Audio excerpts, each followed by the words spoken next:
Never mind, he's coming back.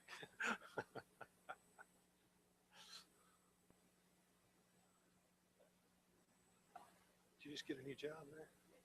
That's what it looked like. I saw that paper. I thought, uh-oh, somebody dropped out. Okay, good to see everybody tonight. It's time and then a minute or so after to start our class, so let's get doing that because we've got a lot of Proverbs to talk about tonight. Before we begin our study, I'm going to have Brother Ken lead us in prayer, so let's bow as he does that. Heavenly Father, thankful for the ability we have to come here this evening to study the Word. Father, we thank you for the gospel you've given to us. Not only what your expectations of us is, but what we might do for the kingdom of God. Father, thank you for the gift of Jesus Christ and that we might have on the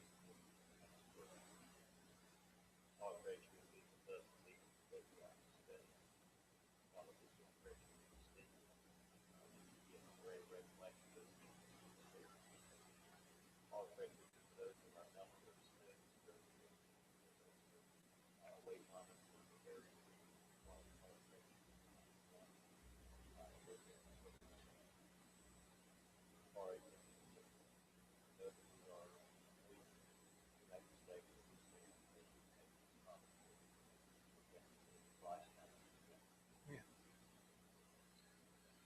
Okay, we've been studying the book of Proverbs in a topical way, grouping together throughout the book in chapter order, the ones that deal with particular topics. And tonight, as we talk about Proverbs and wisdom for living, we're going to talk about wisdom and honesty.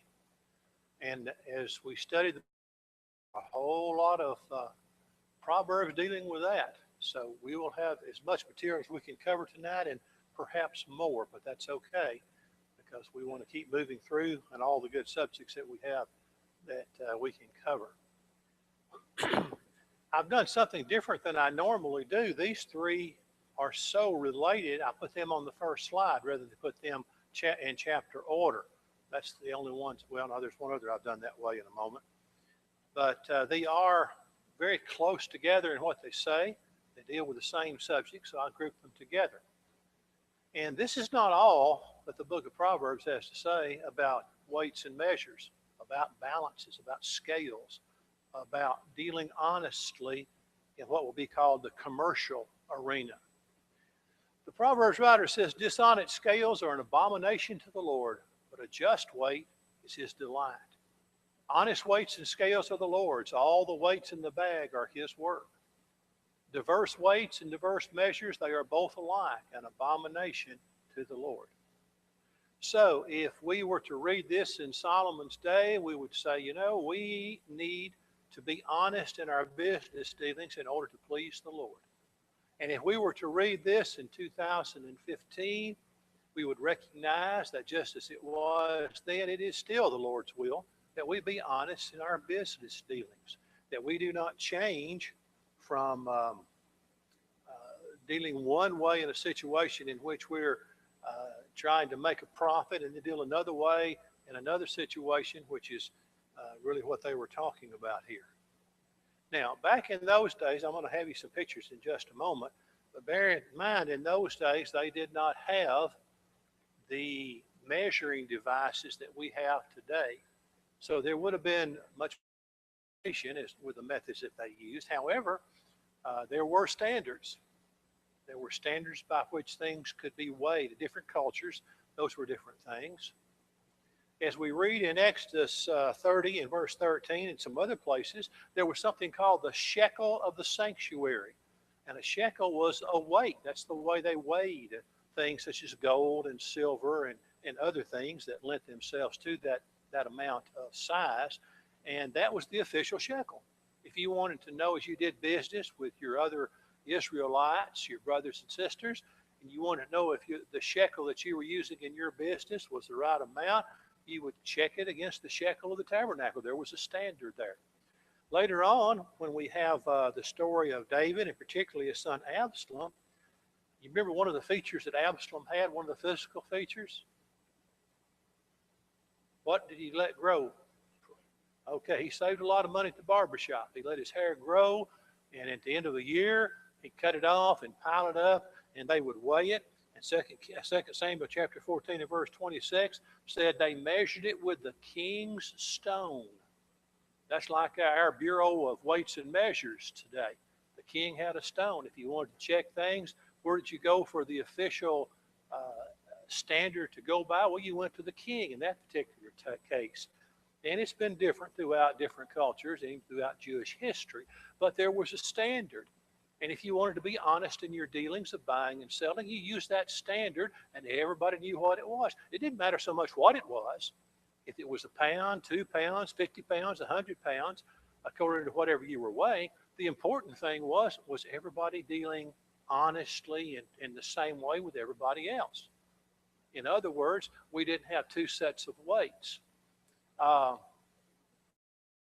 got another passage on that somewhere. Yeah, let's see.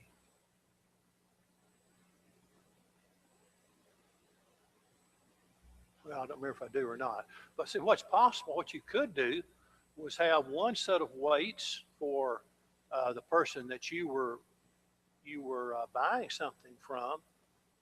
If you were a dealer or a trader of some kind, and you would get more than you really were supposed to get, then you could turn around and sell it with another set of weights that were heavier and charge them more, making them think they were getting more, pretending they were getting more, and you'd make improper profit there. You'd be doing something dishonest.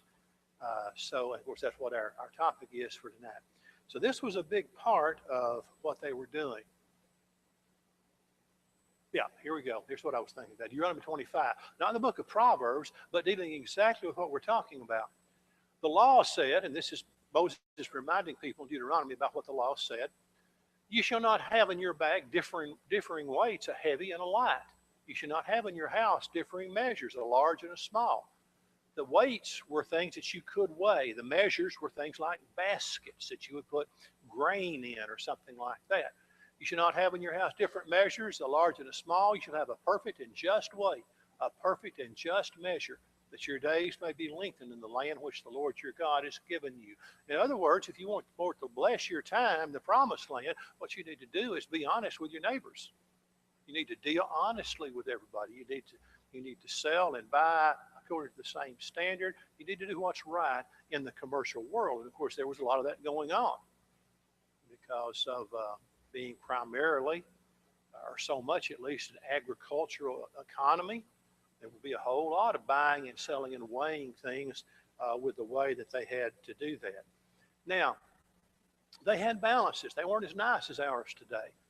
They certainly didn't weigh down to a certain fraction of a shekel or whatever, but they did have balances, and they understood, of course, the concept of, okay, here's our official stone, and I'll sell you some item that weighs that much in trade for something else that you have that I want. And you could balance those out right there. They didn't have all the nice little, milligrams and kilogram weights that we have today made out of brass. They had stones. Here's a picture of some stones that are in a museum somewhere. These happen to be made out of limestone. They're used by the Hebrews. And as you can see there, one is 8 shekels, 1 shekel, and then divisions that are smaller than a shekel, and then the equivalents of what we think they weigh today. Bearing in mind that because there is no consistent line in between then and now, we are estimating really what weights are and measures to some extent. But at least some idea there of what shekels were and fraction of shekels, and that's how they measured things. That's how their balances would work.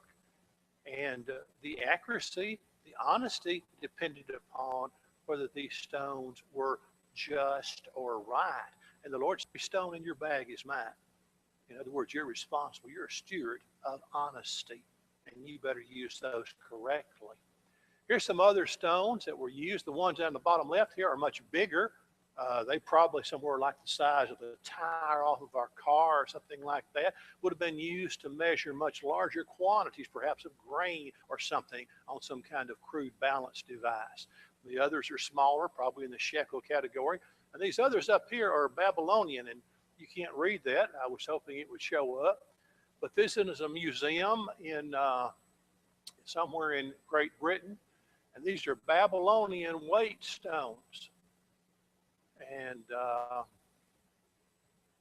shekel measurements there, but that's not really important. But they're very nice. They're made out of a substance that, well, what we would take and make and purify and make iron out of today.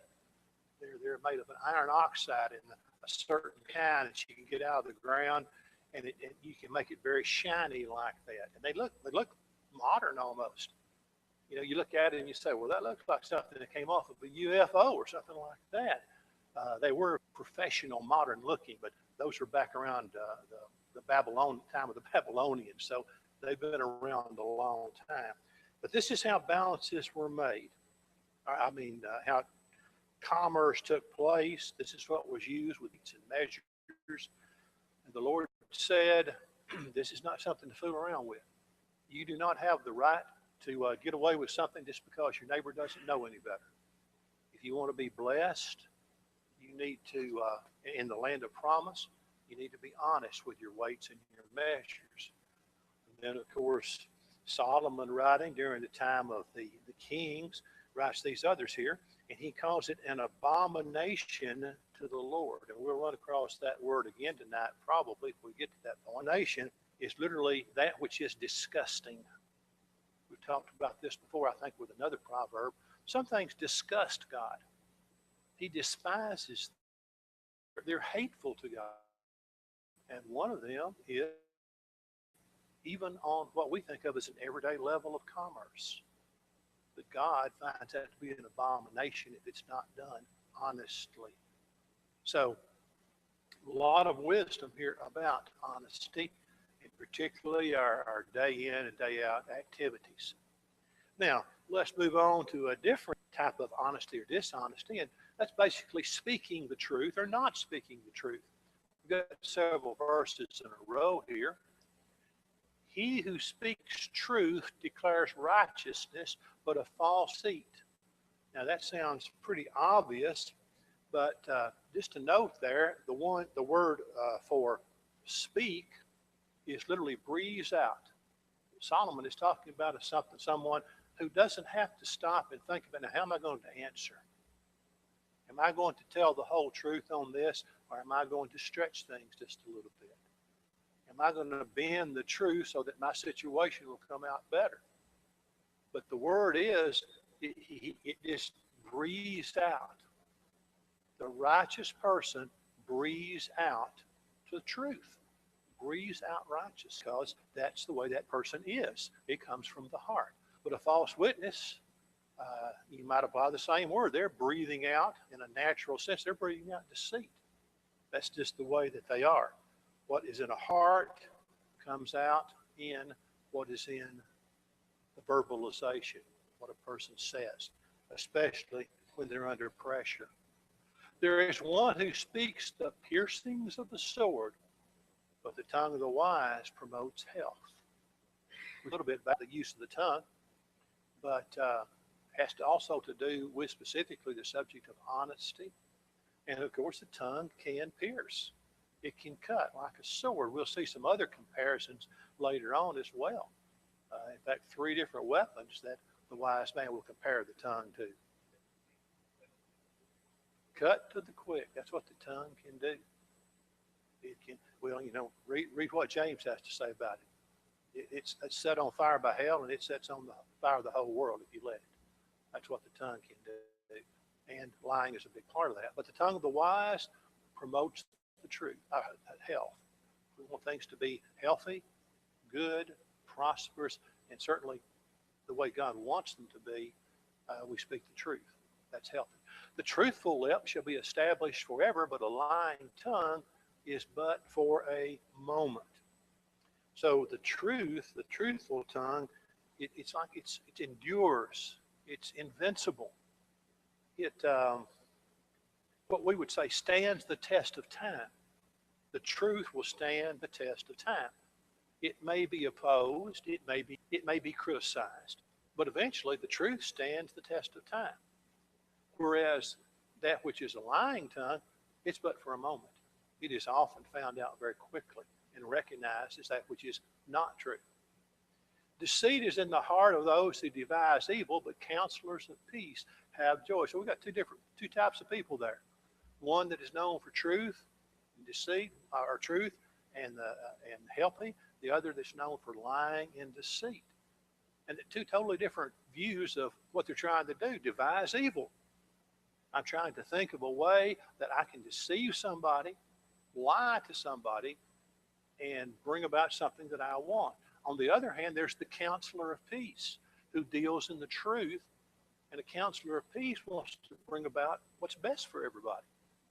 Wants to counsel a life, a way of life, and a way of settling differences that brings about peace. And that person has joy. So a great deal of difference here. And also, it's commented by some folks who write about this that deceit is also a word that maybe applies to this person who's actually doing the lying. They may be deceiving themselves in this. Deceit in the heart of those who devise evil. And they're trying to pretend that things are going to work out when they aren't. Okay, we come to that word abomination again. Lying lips are an abomination to the Lord, but those who deal truthfully are his delight. If we want to focus our thoughts on why we want to be honest, or whether or not we want to be honest, if we have to ask that question of ourselves, here's the good thing. Here's a good comparison or contrast to pose. Do I want to be something that the Lord finds disgusting or something that the Lord finds delightful? This proverb here, short and sweet, couldn't be any plainer. Do I want to be a delight to the Lord, or do I want to be something that the Lord finds disgusting and he despises? Well, there's the difference. The lying lips or the truthful lips. That's the difference.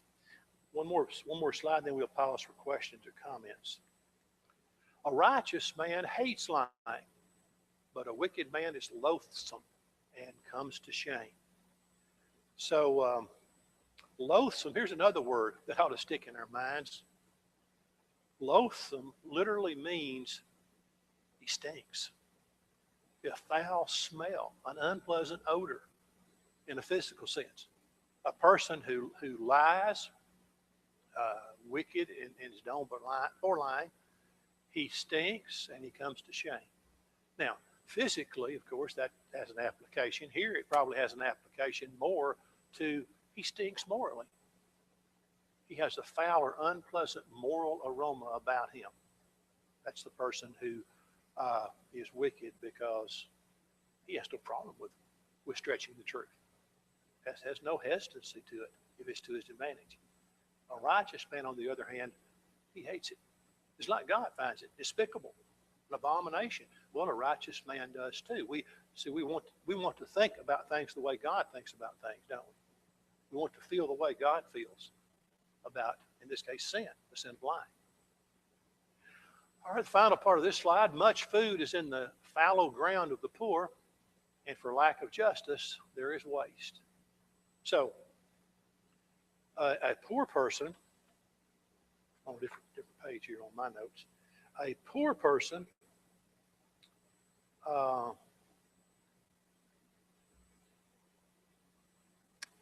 thought I was on the wrong page of notes. No, there we go. A poor person has a great deal of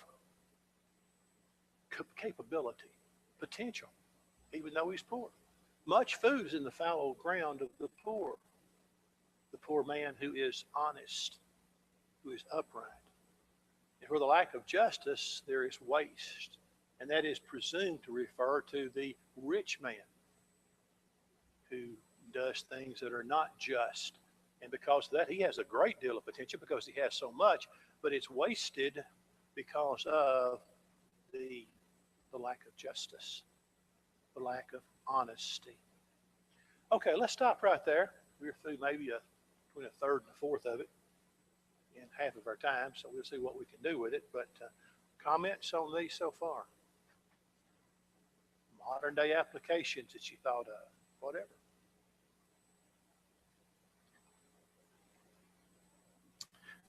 Okay, we'll have another chance for that later on. Let's move on. A faithful witness does not lie, but a false witness will utter lies. Okay, the connotation of that first phrase there is the faithful witness is not going to be disturbed by the circumstances and think, I really got to lie. The faithful witness doesn't lie. You say, well, wait a minute, something's going to come out we don't want to come out here if you tell the truth. Something negative is going to happen to you. Something negative is going to happen to someone you care about. There could be repercussions from this. But the faithful witness does not lie. He stands before the judge. He appears there in the courtroom or the place of court, more often the gates of the city, perhaps. And he says, here's the truth. Here's what's going on. And another phrase that we would use today, let the chips fall where they may. Well, that's what he does. He doesn't consider, how is this going to affect everybody if I tell the truth? I'm just going to tell the truth when the judge asks for it. But a false witness will utter lies. He'll just say what, especially under circumstances. And again, that word utter there is a whole lot like that other word that we looked at about just breathe out. It is breathe out lies. It's just a natural thing. Because he's thinking, well, if I tell the truth, this is going to happen. I don't want this to happen, and so I'll tell something else. And in a rather natural way, he utters lies.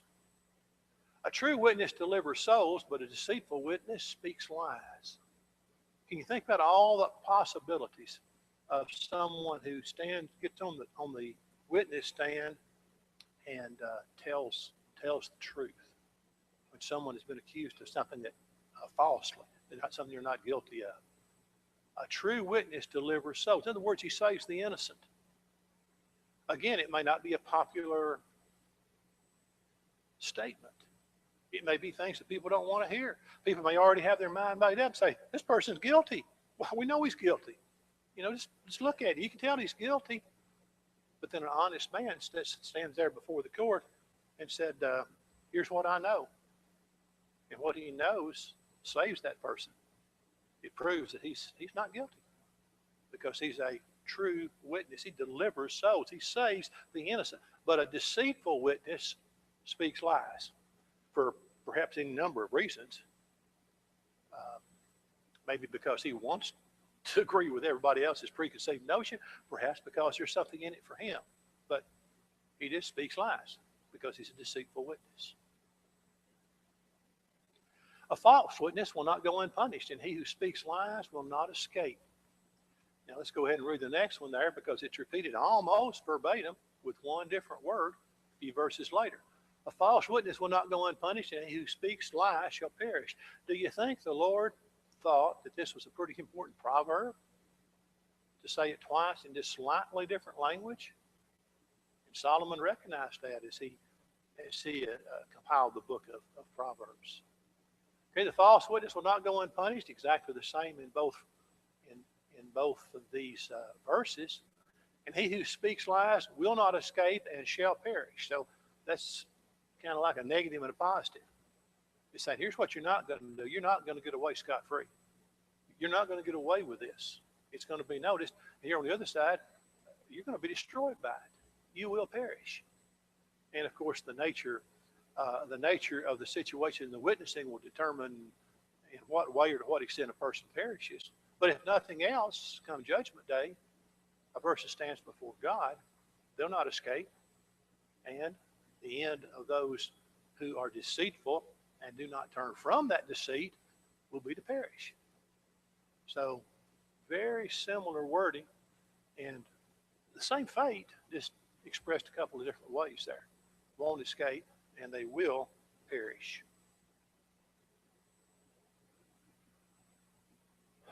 What is desired in a man is kindness, and a poor man is better than a liar. Now, that may not always be true. There are some people whose morality would not allow them to make this choice right here. But for the most part, who do we want to be around? Who do we want to be friends with? Who would we choose as somebody we could rely on? Would it be a man of kindness, even though he's poor? He'll do what he can for us, and he will always tell the truth. He'll always vouch for us. He will always say what is correct and righteous. He may not can help us like a rich man can. He's poor. Only so much he can do. We desire a poor man in kindness more so than a liar, even if by implication here, the liar had a whole lot of substance. And the liar could do a great deal for us. What would we rather have around? Someone whose righteousness was basically non-existent and was just superficial, or someone whose righteousness was very real, a man who is known for kindness, even though there's a limitation to what assets he has? Well, it's not a hard question to answer, and Solomon knew that when he wrote it that way. A disreputable witness scorns justice, and the mouth of the wicked devours iniquity. Okay, now we talked about what we would like to have. Here's what we would not like to have a few verses later. The disreputable witness, that is the one who cannot be trusted, he doesn't care anything about justice. He's not there to make sure that an honest trial takes place, that all the truth is known by the judge or the jury. That's not his purpose. He scorns justice, doesn't care if it's done or not. And the mouth of the wicked devours iniquity. He has sin for breakfast. He doesn't care. Evil, wickedness, that's part of his. Whereas we might say as Christians, we feed upon the Word of God. We feed upon the fellowship that we have with Him through prayer and studying His Word, and that's the food that sustains us. Well, this fellow right here, he just eats sin. That's all he cares about. It doesn't bother him. So here's the liar in every sense of the word, a dishonest person in every sense of the word. He's all about sin, totally comfortable with it, and he doesn't care if the judgment turns out right or not in the court of law.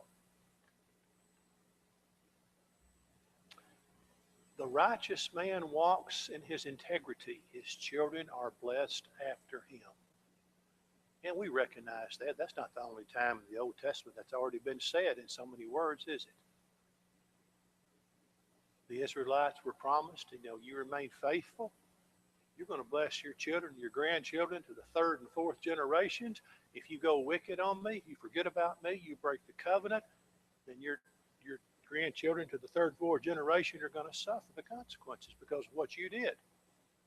Even if they aren't guilty, the consequences are going to be set in motion by your unfaithfulness. But here, the righteous man walks in his integrity.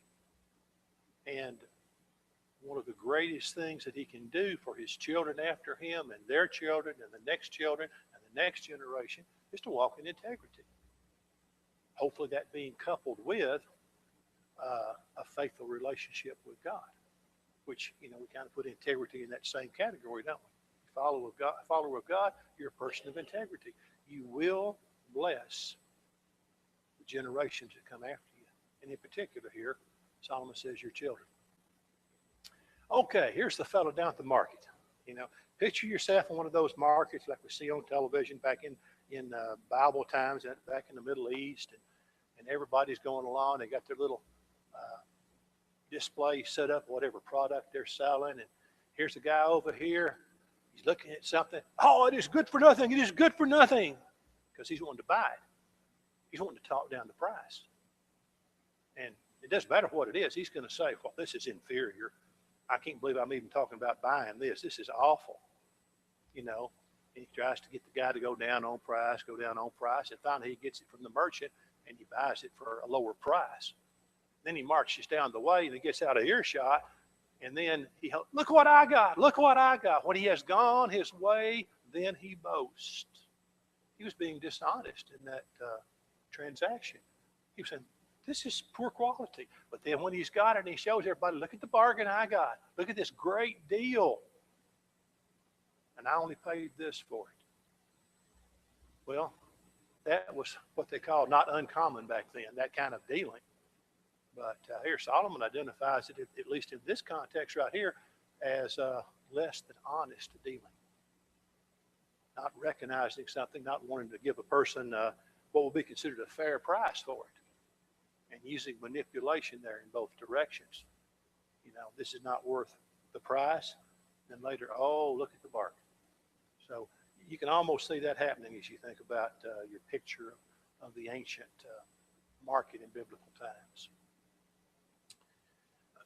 Bread gained by deceit is sweet to a man, but afterwards his mouth will be filled with gravel. Can you get an image of that one when you think about it? Can you see a person with little bits of gravel falling out of their mouth? Can you see a person who's breaking teeth because they thought it was bread, but man, this is awful. This is different. It's breaking my teeth. Can you get a physical picture of that? Okay. Now nobody would be that foolish in a physical sense, would they? But they sure would be that foolish in the sense of lack of honesty. I've gained something here by cheating somebody. I've been dishonest. I've lied. I've deceived. And here I've got something now. And I'm enjoying it. It wouldn't have to be bread. It could be something to eat, but it could be anything of value. And I've got it. I've gotten it by deceit. And oh, that was so sweet. That was so nice. But afterwards, something happens. It could be a lot of different things. It could be my own conscience. If I still have a little bit of integrity left. Afterwards, when I look at it, all I can think of is it causes me pain. I cheated somebody out of this. Or because I did this, these consequences came into my life. I'm going to have to pay for this, like chewing on gravel. That's the consequences of dishonesty. And Solomon puts them in a very, very memorable picture there that he draws for us. It is a snare for a man to devote rashly something as holy, and afterward to reconsider his vows. Now here, we're not dealing just with being honest with mankind, right? I mean, it could be that. But most especially, we're thinking about a vow made before God, because that's when something becomes holy. Not that God doesn't want you to keep any vow, that promise that you make. But in this case, it would be common for them to say, I'm devoting this to God. I'm going to sacrifice this to God. I'm going to do whatever for God. And to do that rashly before, as Jesus would say, counting the cost. And then afterward, to reconsider. And the word reconsider there suggests that this person was going around and asking everybody he could find, what can I do to get out of this? How can I not have to pay this vow? Give me a loophole. Show me the technicalities. I don't want to do this. I wasn't thinking when I promised this to God. How can I get out of this? And by the time Jesus came to earth, the Pharisees had that all worked out, didn't they? Instead of caring for their elderly parents, they assigned that money something, and what they call it? Corban. It is promised to God. They had all the loopholes figured out. Well, probably not. They probably figured out more as they went on, but they understood, Here's how we can technically be true to God, but not do what God wants us to do, not do what God said. Well, they were good with the loopholes.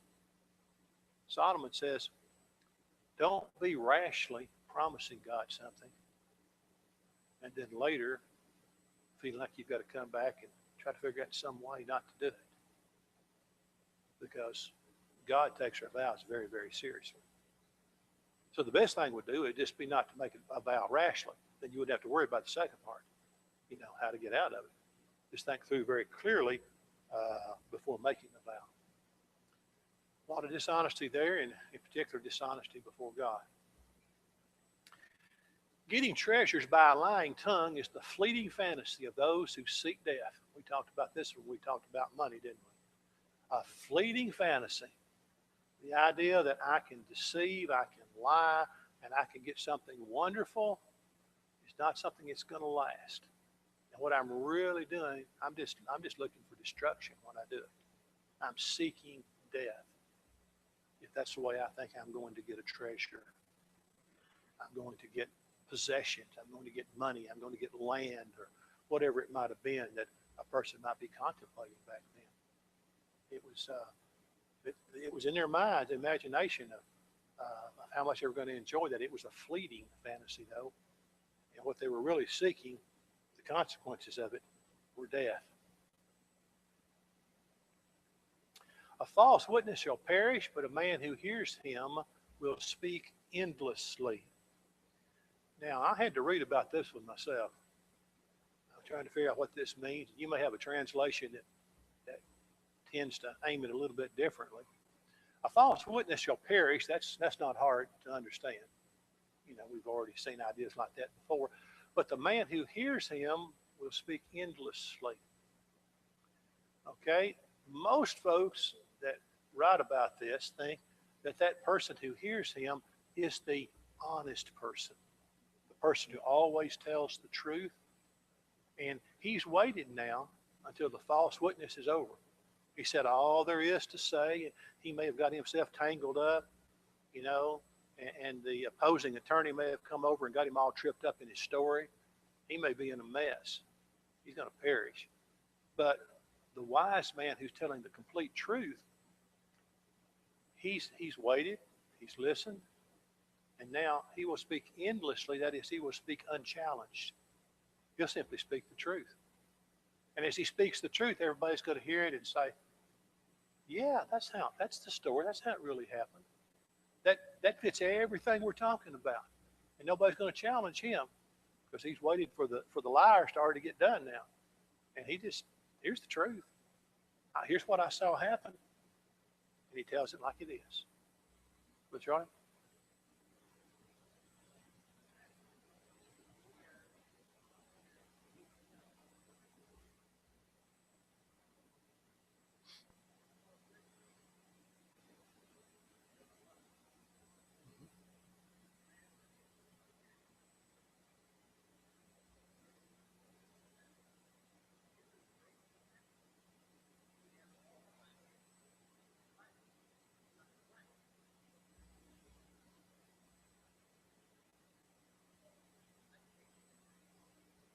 Okay.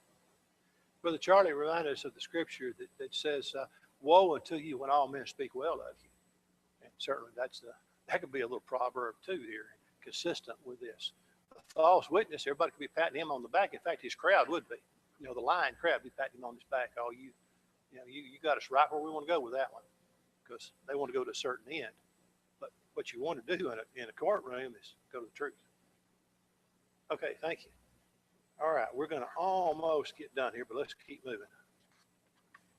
No, we're not going to almost get done. We're going to do all right, though. Brother Ed? I was wondering about that. I'm just glad it wasn't Randy's hand. It could have been worse.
The truth can hurt people in that way when there's already been repentance, and as you say, the slate's wiped clean as far as God's concerned. And the truth can also hurt when somebody needs to change. And that's kind of a good lead-in for what we're going to talk about. No, we're not to that yet. I was hoping we get to that. But one of the proverbs we're going to talk about has to deal with, you know, you tell a friend, the wounds of a friend are faithful. But what an enemy tells you is deceitful, because a friend tells you the truth and you need to know the truth. I wish we could get to that, but I don't think we're going to. We'll see. But that's a proverb there too. The truth hurts you because it says you need to straighten up. You need to not do this, or you need to do this. And it's the truth. And sometimes it hurts because it says I've got to make some changes, and that's painful. But when I make those changes, I'll please God. So yeah, the truth can hurt in a positive way. The truth can hurt in a negative way. Okay, let's talk about the ancient landmarks. Do not remove the ancient landmark which your fathers have set. Do not remove the ancient landmark nor enter the fields of the fatherless, for their Redeemer is mighty. He will plead their cause against you. Back in those days, they had to mark their property just like we do today, but mostly they had rocks to do it with. If you were in an urban area, they said they would generally use one big stone. If you're in a rural area, they might use a whole pile of stones like this so that they would be less likely to be washed away or something like that. But still, there's a possibility somebody could move them and say, well, no, my land goes to right here. Look at the pile of stones. Well, you moved a pile of stones. Don't remove the ancient landmarks. There's some others. Not all of them are biblical in nature, but this gives us an idea of what boundaries look like. Those are the landmarks. You say they wouldn't be too easy to move sometimes. Well, maybe not, but a person might not care. He might go to the trouble to try to get somebody else's land. A little more on his, a little less on theirs by moving the ancient landmarks. That's what he's talking about. So God says another way of emphasizing honesty in our dealings with people as far as the landmarks. Of course, a lot of spiritual applications, which we have no time to go into right now. He who gives you a right answer kisses the lips. That was a welcome greeting back then. Very special among friends, a kiss when you greeted somebody. It was a positive, a good thing. Well, telling the truth is too, is what the wise man is saying. Prepare your outside work, make it fit for yourself. But okay, we're going to skip that. Do not be a witness against your neighbor without cause, for would you deceive with your lips? Do not be a witness against your neighbor without cause. You know, not everything needs to be said, does it? Maybe some of what Brother Ed said a while ago. You know, some things just don't need to be said. Sometimes you have to make sure that a wrong is righted. You have to go before a judge and say something, or you have to verify that here's the truth.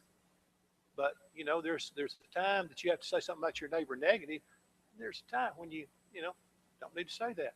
All I'd be doing there is basically gossiping, hurting my neighbor, and I could even lead some people to believe something that's not true. I could deceive them with my lips. So appreciate your attention. We almost got through with it. We may start out with those slides about the friend and the enemy and what they say next week.